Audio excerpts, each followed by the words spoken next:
இந்த மாதிரி ஸ்கூல் வீட்டுக்கு போகும்போது 7 மணி அவர் வீட்டுக்கு போகும்போது பின்னாடி 4-5 பயலுக்கு வண்டியில வந்து டெய்லி வம்பிழுத்திட்டு இருக்காங்க. டெய்லி பனிஷ்மெண்ட் லேட்டா போய் டெய்லி பனிஷ்மெண்ட் வாங்குறது எங்களுக்கு தேவையா?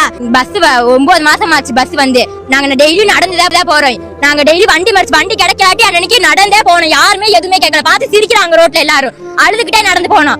யாரு அப்போதைக்கு எதுவும் கேட்காதுங்க. இப்ப அதுக்கு வந்துருச்சு அவங்களுக்கு. குடுகுடுன்னு ஓடுறோம் 1 கிலோமீட்டர் ஸ்கூலுக்கு.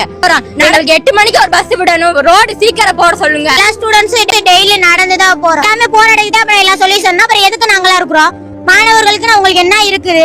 ஒண்ணுமே இல்ல. 18 வயசு ஆனா ஓட்டு போடுறதுக்கு மட்டும் வந்துடுறாங்க வீடை தேடி. ஆனா ரோடு போட்டுட்டாங்கன்னா அது எத்தனை 9 மாசம் ஆனாலும் முடியாது. ஏதாவது ஒண்ணு ஆச்சுன்னா இவங்க பொறுப்பாவாங்களா? அப்படி ஒரு பொண்ணு அது மாதிரிதான் போயிட்டு பழையாளத்துல இருந்து வந்துட்டு ஆக்சிடென்ட் ஆகி அந்த பொண்ணு இறந்தே போயிருச்சு. அவங்க அப்பாவும் இறந்து போயிட்டாங்க. அவங்களுக்காண்டி என்ன செய்ய முடியும்? வந்து போராட்டம் சொல்லி உட்கார்ந்தோன்னு எல்லாம் வர்றாங்க. இத்தனை நாள் இதுல இருக்கிறனால எல்லாம் சரக்கு வாங்கிட்டு வந்து அங்கிட்ட வச்சு அடிக்கிறாங்க, வம்புலுக்குறாங்க. அதுல நடந்து வரும்போது நாங்க மட்டும் தான் நடந்து போறோம். பின்னாடி யாரும் துணைக்கும் வரதும் இல்லைங்க பின்னாடி வந்து. அதனால எங்களுக்கு பஸ் வேணும்.